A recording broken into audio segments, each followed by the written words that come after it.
आचार्य जी और प्रिय विद्यार्थियों, आप बार बार प्राणनाथ प्यारे की जय सुनकर सोच रहे होंगे कि प्राणनाथ जी कौन है। आपकी उम्र के एक बालक रहे हैं जिनका नाम है मेहरराज। जामनगर राज्य के मंत्री के पुत्र हैं। 12 वर्ष की अवस्था में जाते हैं सदगुरु निजानंद स्वामी के चरणों में और उनके चरणों में अध्यात्म ज्ञान प्राप्त करते हैं। 25 साल की अवस्था में उनके अंदर ये विरह पैदा होता है कि मैं स्वयं को जानूं कि मैं वास्तव में हूं क्या। जिस अनाथ परम धाम का ज्ञान मेरे सदगुरु देते हैं वो कैसा है परम धाम, और इसके लिए इतनी कठोर साधना करते हैं कि उनको चलने की भी शक्ति नहीं रह जाती। धीरे धीरे अवस्था जब 40 वर्ष की पहुंचती है, विरह की अग्नि इतनी प्रज्वलित हो जाती है कि 6 माह तक एकांत स्थान में ध्यान में डूब जाते हैं विरह की अग्नि में। और परिणाम क्या होता है, स्वयं को जान जाते हैं और स्वयं के उस प्राणवल्लभ अनादि अक्षरातीत परब्रह्म को जान जाते हैं।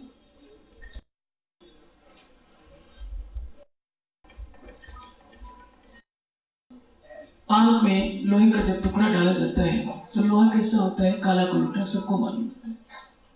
कोयला भी काला होता है, लेकिन जब अग्नि की लपटों में जाता है तो कोयला भी आग की तरह दहकने लगता है, लोहे का टुकड़ा भी आग की तरह दहकने लगता है।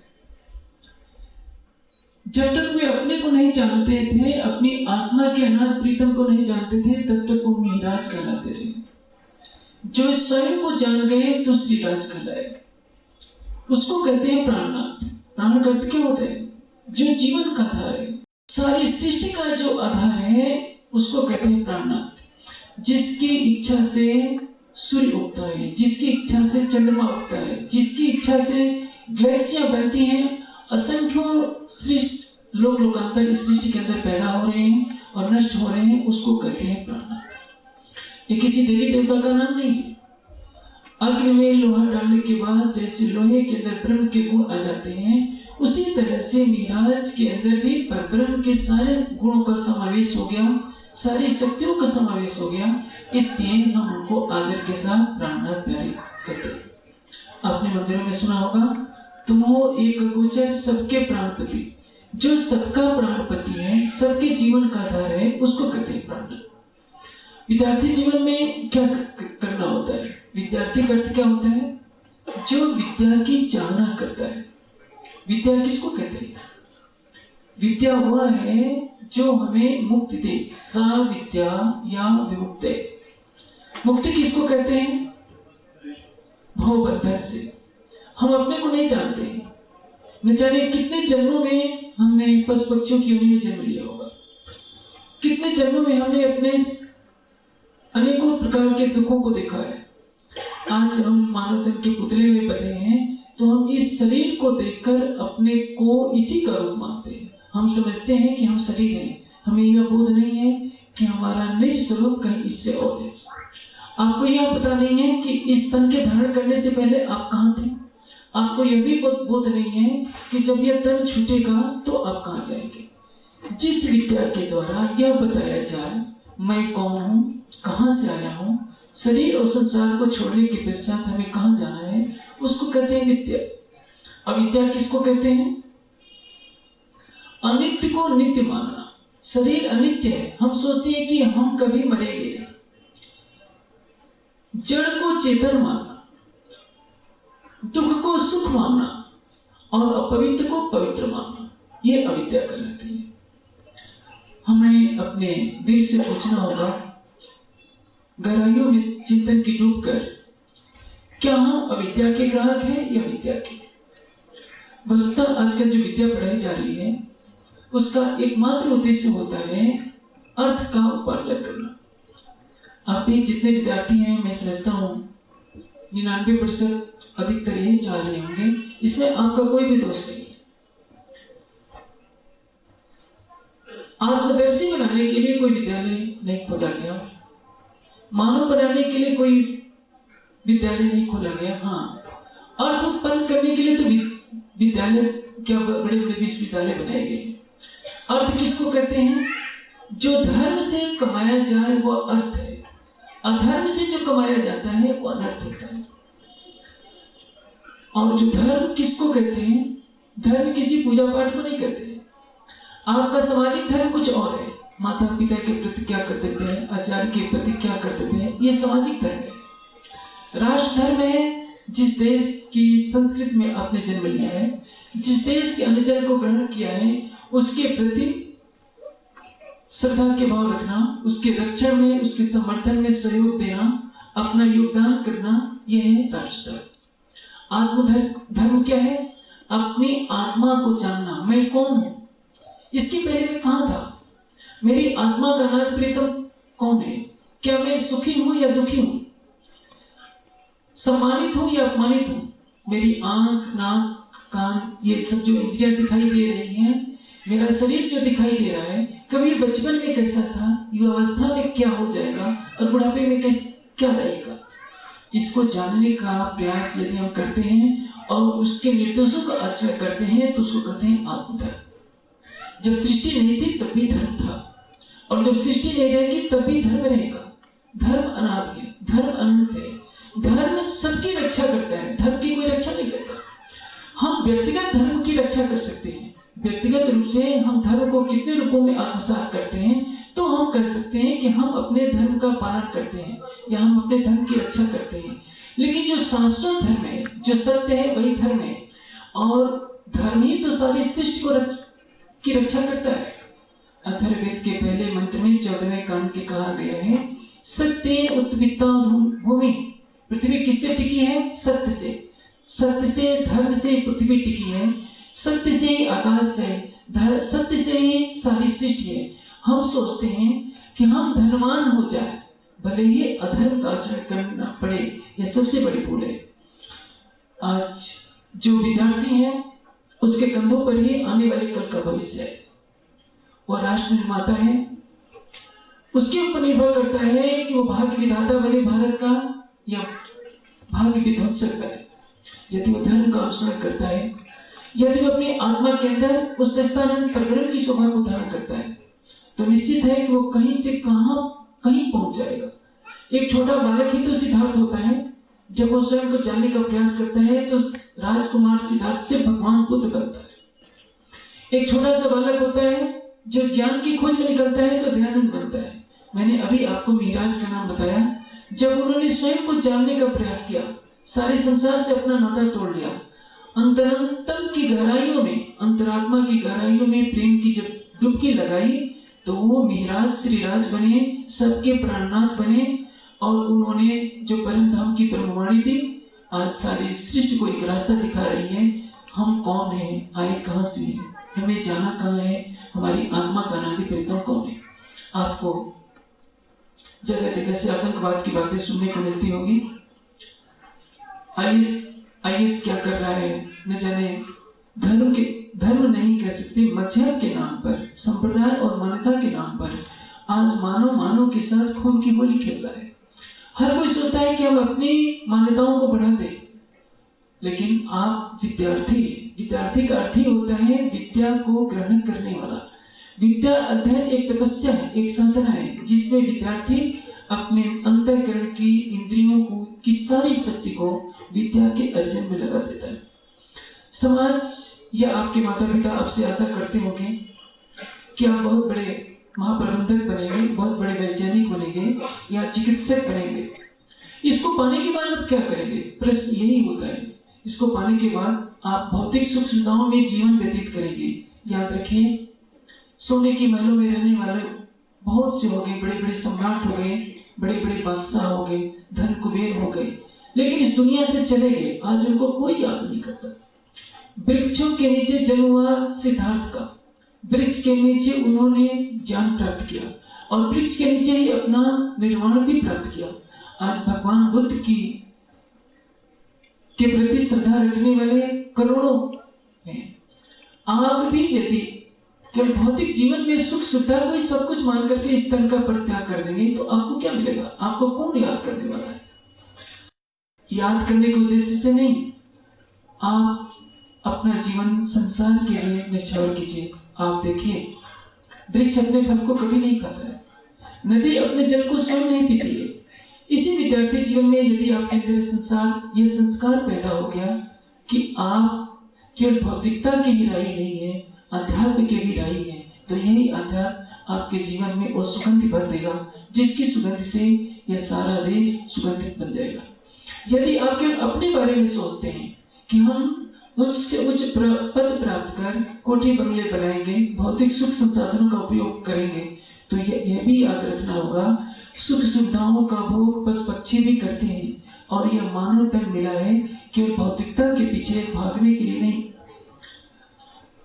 जीवन अध्यात्म और भौतिकता के पहियों से चलता है। साइकिल के 2 पहिए होते हैं, एक आगे का एक पीछे का। आप भिक्षुक न बनिए, अर्थ पैदा कीजिए, अवश्य विद्वान बनिए, किसी भी क्षेत्र में विशेषज्ञ बनकर अर्थोपार्जन अवश्य कीजिए, लेकिन अर्थोपार्जन के साथ अपने जीवन में आध्यात्मिकता का ऐसा संगम जोड़िए जिससे आपका जीवन धन धन हो जाए। मैं एक ही बात आपसे कहना चाहूंगा, देखिए, विद्या किससे प्राप्त होती है? श्रद्धया लभते ज्ञानम। यदि आपके पास श्रद्धा है, समर्पण है, महान लक्ष्य है, तो आप असंभव को भी संभव बना सकते हैं। श्रद्धा का होना आवश्यक है। आरुणि एक विद्यार्थी था जिसने अपने आचार्य के आदेश पर पूरी रात पानी रोकने के लिए लेटा रहा। आज आरुणि का नाम आता है।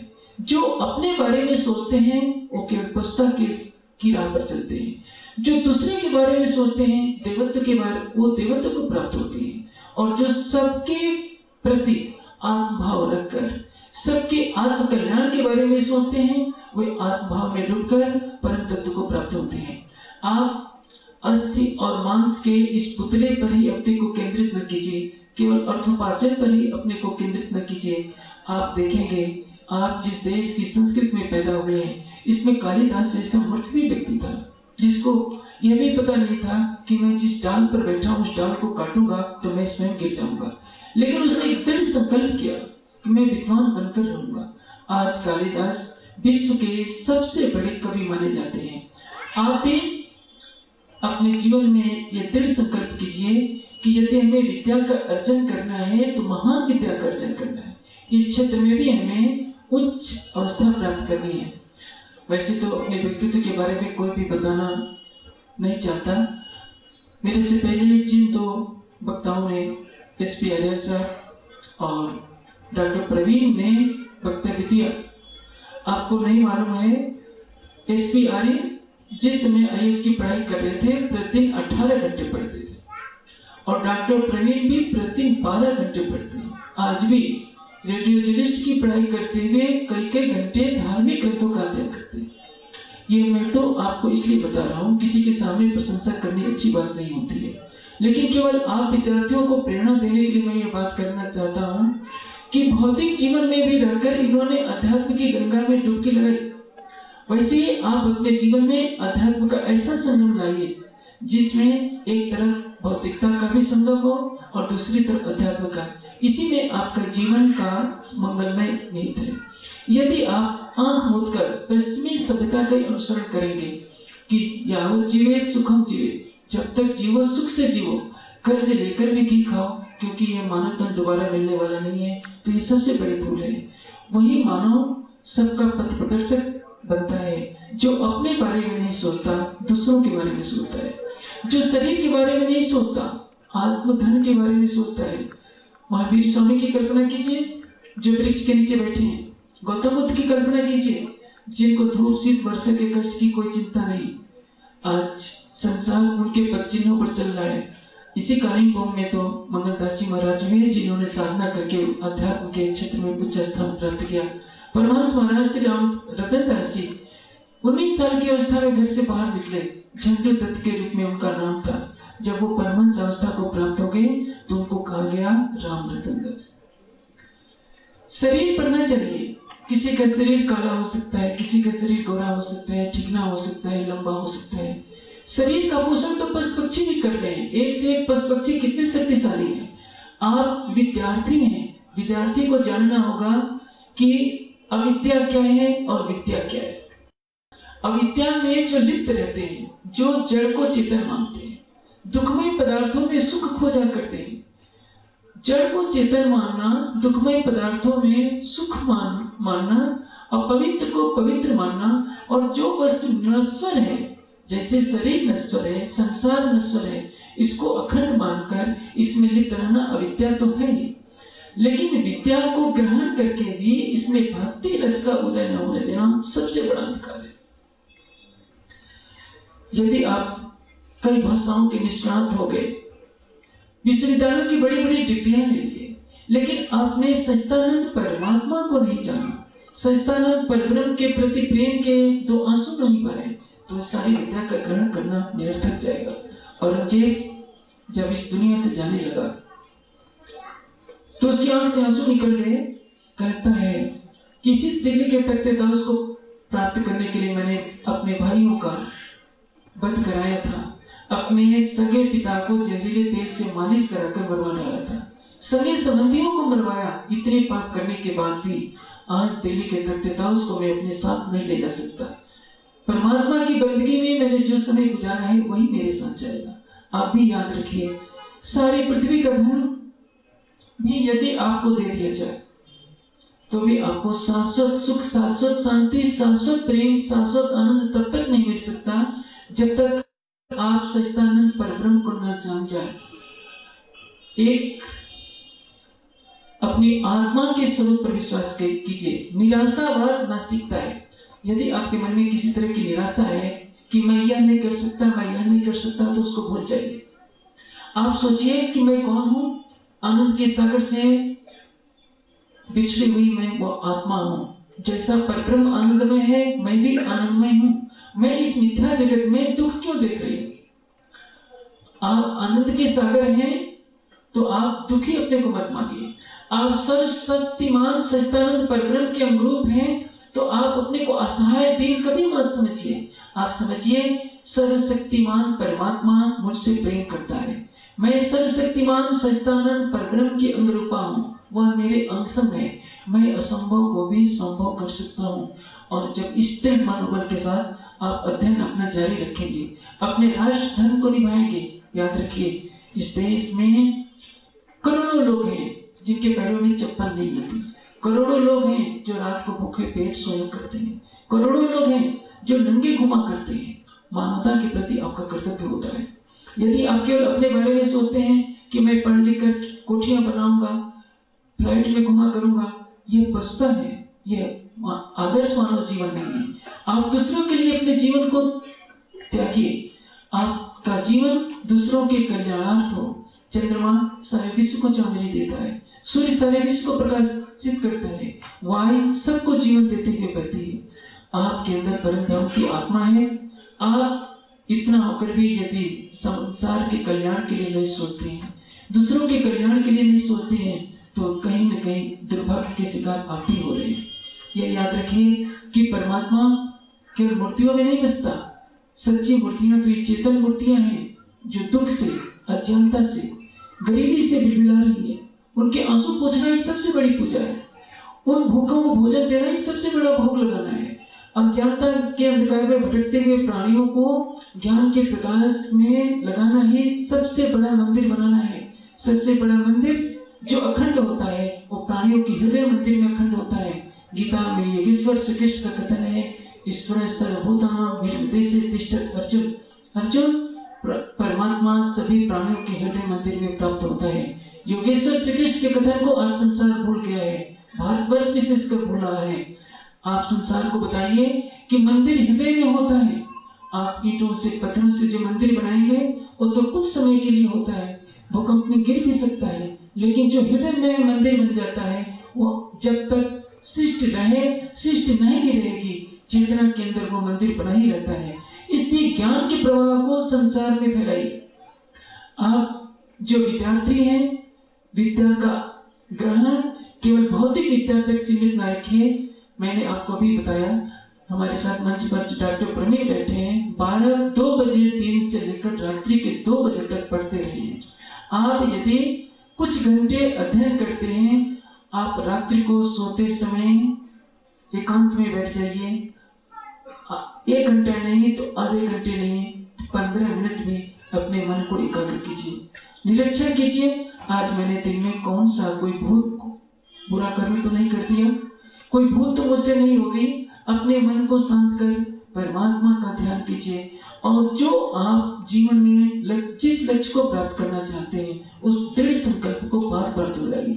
मैं विद्वान बन रहा हूँ, मैं शुद्ध बुद्ध चैतन्य आत्मा हूँ, मुझसे जगत का मोह कुछ नहीं रहेगा। प्रातःकाल उठकर इसको दोहराइए। परमात्मा का ध्यान करने के बाद देखिए आपके अंदर जो निराशा के बादल हैं वो छटते जाएंगे। एक शुद्ध विचारधारा आपके अंदर पैदा हो जाएगी। मैं सर्वशक्तिमान सच्चिदानंद परब्रह्म की लादरी शक्ति हूँ, मैं शुद्ध बुद्ध चैतन्य हूँ, मेरे ऊपर माया का कोई आवरण नहीं। जब ऐसे सकारात्मक विचारों के साथ आपका जीवन बीतेगा तो निश्चय ही आप एक महापुरुष बनेंगे। अभी तो आप एक सामान्य मानव के रूप में किसी विद्यालय में आप विद्या ग्रहण कर रहे हैं। संसार आपको विद्यार्थी के रूप में संबोधित कर रहा है, लेकिन विद्यार्थी कल भारत का भाग्य विधाता बने, इसी दृष्टिकोण से आपको अपना जीवन बिताना होगा। इसके लिए चाहिए आपके अंदर अटूट आत्मविश्वास, सच्चिदानंद परब्रह्म के प्रति श्रद्धा और समर्पण, सत्य को ग्रहण करने और असत्य का परित्याग करने के लिए दृढ़ संकल्प। चाहे सारा संसार एक तरफ हो जाए, न तो झूठ को मानना है और न झूठ को कभी भी ग्रहण करना है। 100 हाथों से ज्ञान का अर्जन करना है, 1000 हाथों से उसको बांटना है। दीपावली के दिन केवल दीपक जलाने से लक्ष्य प्राप्त नहीं होगा, सबके हृदय में ज्ञान का दीपक जलाइए, यही तो दीपावली है। और यदि आप जो विद्या ग्रहण कर रहे हैं आने वाली पीढ़ियों तक यह विद्या ज्ञान दीजिए, तभी आप समाज के प्रति अपने उत्तरदायित्व का निर्वहन कर सकते हैं। आपको याद रखना होगा कि यदि आप बड़े बड़े विश्वविद्यालय की चमकती हुई बिल्डिंगों में आप अध्ययन कर रहे हैं तो यह भी ध्यान रखिए कि इस देश में झोपड़ी में रहने वाले भी बच्चे होंगे जिनको अक्षर ज्ञान भी नहीं है, ABC भी नहीं पता है और आ भी पता नहीं है। इस भेदभाव की दीवारों को आपको पूरा करना होगा। अपनी आत्मा के स्वरूप को जानना होगा। आत्मा के अनाथ प्रियतम जिसको हम प्राणनाथ कहते हैं, पूर्ण ब्रह्म सच्चिदानंद कहते हैं, अक्षरातीत कहते हैं, उसको जानना होगा। मानव मात्र को प्रेम की राह से सुवासित करना होगा। ध्यान रहे कि रावण भी बहुत बड़ा विद्वान था, तभी उसके 10 सिर दिखाए जाते हैं। लेकिन केवल विद्या का ग्रहण ही सब कुछ नहीं होता। रावण विद्या का ग्रहण करते हुए भी मांसाहारी था, शराबी था, इसलिए उसको राक्षस कहते। केवल विद्या ही सब कुछ नहीं होती। विद्या का ग्रहण करके उस सच्चिदानंद परब्रह्म के प्रेम में यदि हम डूब जाते हैं तो वही हमारे जीवन का स्वरूप पर लक्ष्य होना चाहिए। आप जीवन के कुछ पलों को ध्यान में डुबाइए, आत्मचिंतन कीजिए, आत्मा के उस प्रीतम सच्चिदानंद परमात्मा से प्रेम कीजिए। परमात्मा से डरने की आवश्यकता नहीं है कि परमात्मा हमें सजा देगा, बुरे कर्मों का दंड तो हमें मिलेगा, लेकिन आप परमात्मा को प्रेम का स्वरूप मानिए। वह परमात्मा जो प्रेम का सागर है, आनंद का सागर है, सौंदर्य का सागर है, ज्ञान का सागर है, उसको प्रतिपल अपने अंगसंग अनुभव में लाइए। इसका परिणाम यह होगा कि आप सच्चे मानव से महामानव बनेंगे, देवत्व को प्राप्त करेंगे और फिर ब्रह्म तत्व को प्राप्त करेंगे। इसीलिए मानव जीवन की सार्थकता है। मानव जीवन अच्छे वस्त्र आभूषणों से सुशोभित नहीं होता, ये तो शरीर का श्रृंगार है। यदि आपने हीरे मोतियों से शरीर को लाद दिया, आपका रूप रंग बहुत सुंदर है, तो आप देखने के लिए कुछ समय के लिए सुंदर लगेंगे, लेकिन आपका हृदय सुंदर नहीं बना, मन सुंदर नहीं बना, तो संसार आपको भुला देगा। क्योंकि यह मिट्टी का पुतला एक दिन मौत की नींद में सोएगा और परिणाम इसको अग्नि की लपटों में जलाकर राख कर दिया जाएगा। आपकी अखंड जो संपदा है वह है ज्ञान, वह है आध्यात्मिक प्रेम, और वह है आपने मानवता को ज्ञान और प्रेम का उपहार कितना दिया। 3 बातों को याद रखिए। विद्यार्थी जीवन में शुद्ध ज्ञान का अर्जन करना है, अपनी आत्मा को परब्रह्म के प्रेम में डुबोना है और उस ज्ञान और प्रेम की धारा को सारे विश्व में प्रवाहित करना है, ताकि संसार में कोई दुखी न रहे, कोई गरीब न रहे, कोई अपने को असहाय अनुभव न करे। सबके हृदय में मंदिर बना दीजिए, ऐसा मंदिर जिसमें ज्ञान और प्रेम की श्रद्धा बनती हो। ऐसा मंदिर नहीं जो गिर जाया करे। मंदिर तो गांव गांव गली में बनते हैं, लेकिन मानव के हृदय को मंदिर बनाना जिसमें ज्ञान और प्रेम की श्रद्धा भक्ति हो, ये आने वाली पीढ़ी से मैं यही आशा करूंगा। और मैं आशा करूंगा कि आप मेरे वचनों को अंगीकार करेंगे। बोलिए श्री प्राणनाथ। अधिक जानकारी के लिए देखें www.spjin.org।